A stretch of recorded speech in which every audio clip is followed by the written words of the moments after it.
Hello BookTube, my name is Elizabeth. Welcome or welcome back to my channel, Book as in Books. I have new glasses. They're brand new. I got them a couple of hours ago. I'm still getting used to them. I think I like them. They're the biggest I've ever had. I've always had very small glasses. These ones are bigger because I need bifocals now. I'm getting old. I need bifocals. So yeah, that's why my glasses are bigger. Anyway, this video is a pile of possibilities for the month of March, and it's going to be rather ambitious. Well, it's a pile of possibilities, so I'm going to present like 20 books, and I know perfectly well that I'm not going to read many of them because it's a pile of possibilities. But there are just so many events I want to participate in the month of March, so many interesting readathons, and yeah, I decided to not plan, but look at the books that I have and see what can fit in the readathons, and yeah, what I can do to participate in all of these events. So first things first, the BookTube prize. I still have 2 books to read for the BookTube prize for the first round, so that's about 800 pages. That's going to keep me busy a little bit. So these 2 books I will read. I'm just not telling you what they are, but these 2 books I will read. And then the events that I want to participate in. I said I wanted to read every book that Anne Novella and Micah Cummins have chosen for the Classics and Company book club. And for the month of March, well, it started mid-February because they give 6 weeks for each book.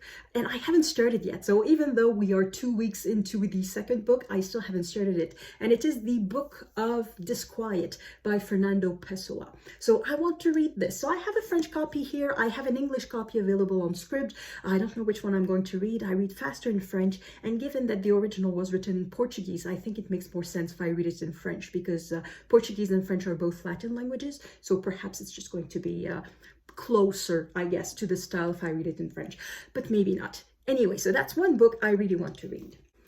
The second event that I want to participate in is March of the Mammoth.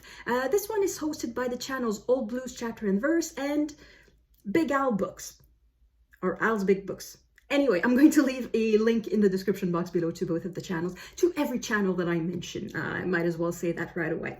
And that event is to invite us to start to read a big book, a very big book of at least 800 pages. And I have quite a few of those on my shelves, but I think I've narrowed it down to 2 books that I'm interested in. So this one is The First Man in Rome by Colleen McCullough.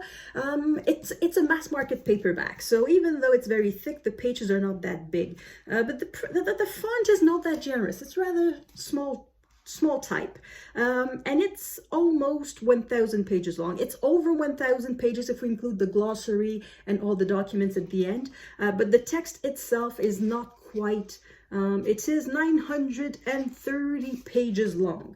So that's a possibility. And the other possibility, which I think is more probable, is this one. This is Son of the Century by Antonio Scurrati. So this was translated from Italian, and it's about Mussolini. And I think I've shown this book more than once on the channel. I started reading it in May of last year. I had borrowed a copy from the library, and I read about 180 pages, I think, before I stopped. I ran out of time. Somebody else had put a request on the book and I had to bring it back. I could not renew the loan. So I decided to buy it instead and say, okay, it doesn't matter if I don't read it in 3 weeks, I'll have plenty of time. And I haven't continued it since. So I think this is what I'm going to read. So anyway, in either case, that would mean that I'm going to read historical fiction set in Italy, either antiquity or the 20th century. Third event that I want to participate in is the very famous March Mystery Madness.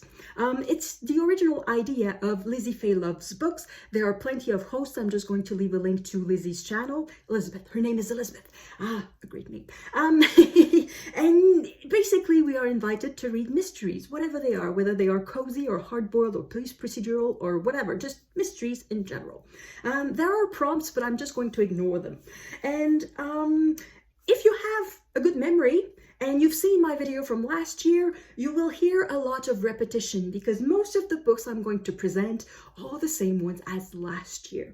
There's an exception, which is this one, because this is a gift I received for my birthday last year and I still haven't read it. It's been quite a few months. So this is The Black Echo by Michael Connelly. It's the first in the series featuring this detective, Mr. Bosch. I say detective, I don't know what he does. LAPD homicide detective. So that's what he is. And yeah, I've heard good things about it, and I'm pretty sure it's going to be good. Fast pace, even though it's 500 pages, I think it would be a fast read. So this is a high possibility. Now I would say just a little bit outside my comfort zone, because I don't think this is going to be cozy. But at the same time, I don't think it's going to be super bloody, and hopefully nobody gets too tortured too much, at least not on the page. If it's just a dead body, I don't mind that much, but if it's on the page, I don't like that. But I don't think that's what it's going to be. It's just going to be a police procedural, I think. Anyway, so I want to read that because it's a gift. And then I'm going back into books that I've shown before. I have a P.D. James, A Death of an Expert Witness. This features her famous detective Dawlish, I'm pretty sure. Adam Dalglish. So that's how it is. That's the name. Another book is Magpie Murders by Anthony Horowitz. Everybody on BookTube has read this one. It's a bit longer. This one is about 500 pages, and I think there's a book within a book. But anyway, it sounds very, very good, and I would like to read that. And I realized that I'm speaking very, very fast today. I don't know why. This should be a slow day. It's just a regular day. It's snowing outside a lot. It's a bit depressing. Spring is not coming anytime soon. I don't know how to speak. Okay, breathe in, breathe out. Okay, let's continue. Another possibility for March Mystery Madness. Now I feel like I'm speaking like a turtle. Anyway, it would be His Last Bow by Sir Arthur Conan Doyle. It's a Sherlock Holmes. I have nothing else to add. This book I also presented last year. This is Ex-Libris by Ross King. This is a historical mystery set in the 17th century, just after the English Civil War. So there's a rich lady whose library was destroyed during the war and would like to have it restored. So she hires somebody, a book antiquarian, to piece things together, and there's a mystery of some sort going on. So I think it's somewhat like in the same atmosphere as The Name of the Rose by Umberto Eco, which I haven't read either, but yeah, anyway, it's a bookish mystery. Next, The Satapur Moonstone by Sujata Massey. This is the second in the series. This is set in the 1920s in India.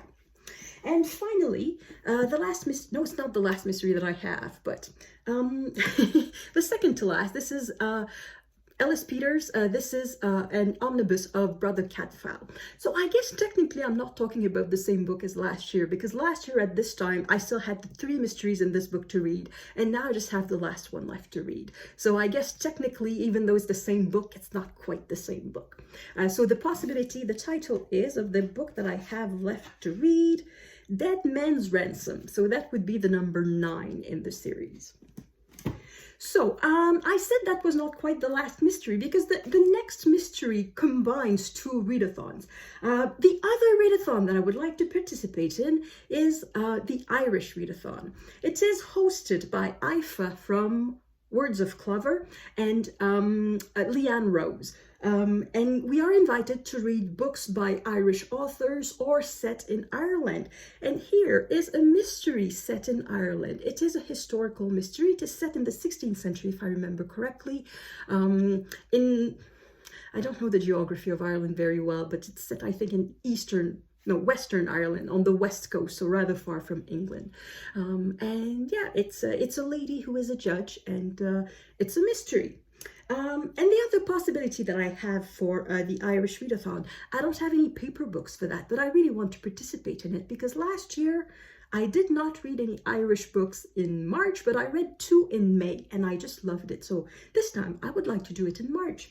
My other possibility is a non-fiction. It is Setting the Truth Free, the inside story of the Bloody Sunday Justice Campaign by Julieann Campbell. So the Bloody Sunday, if you're my age, you probably know that better by the U2 song of the same name, Sunday, Bloody Sunday. For years, the British, because Northern Ireland's included. So anyway, the British authorities denied shooting at an unarmed crowd. They kept saying that, I don't remember, did they say either it wasn't them I don't think they said that. I think they said the crowd was armed. It was a dangerous rebellion. And it took years and years and years. Just recently, they have finally admitted that they shot at an unarmed and peaceful crowd, and they knew it. So, yeah, so that would be the inside story about that. Okay. There's another readathon left. The other readathon I would like to participate in is Herstoryathon. This one is hosted by Brittany from Literarily Smitten and Charlotte at Coiny Reads. And this is a readathon about women who lived in history. So instead of his story, it's her story. And we are invited to read fiction or non-fiction about women who existed in real life. So for that, I have a few possibilities on my shelf. I'm just going to present two, the ones that I think are most likely to be read this month.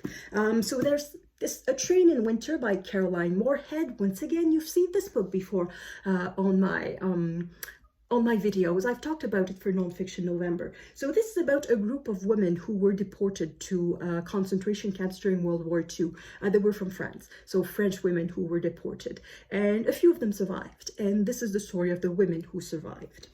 And the other one is a piece of local history. So this is Bytown, 1847, and it is the story of Elizabeth Briere, as you can see there. She was a nun. I don't think she founded an order, but she founded a hospital in Ottawa, mainly to take care of Irish famine refugees. And that hospital became Ottawa's General Hospital for a long time. Until the 1960s, it was Ottawa's main hospital. And then in the 1960s, they built a newer building. Yeah, so this is about the history of Ottawa and one woman who decided to help take care of a problem. Oh, here's her picture on the back. So there it is. So that's the two books that I have. I have other books too, but I think these ones are the ones that I'm most likely to read. Is that it? I think that's it. No, there's another one. There's another one. I knew there was something else. There is also Middle Grade March. I don't read middle grade.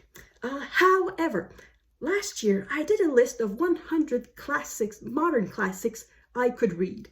And in that list of 100 books that I haven't read, but I really should for my culture, there is, oh, what's the title? The Wind in the Willows.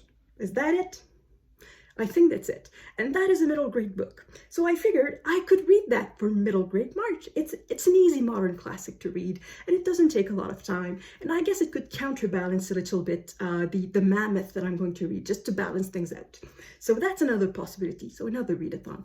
And I'm going to leave a link to all of that in the description box below. Okay, I'm out of breath. Yeah, this video is not even 15 minutes long, and I thought it would take like 30 minutes. I think that's why I spoke so fast. I wanted this video not to be too long.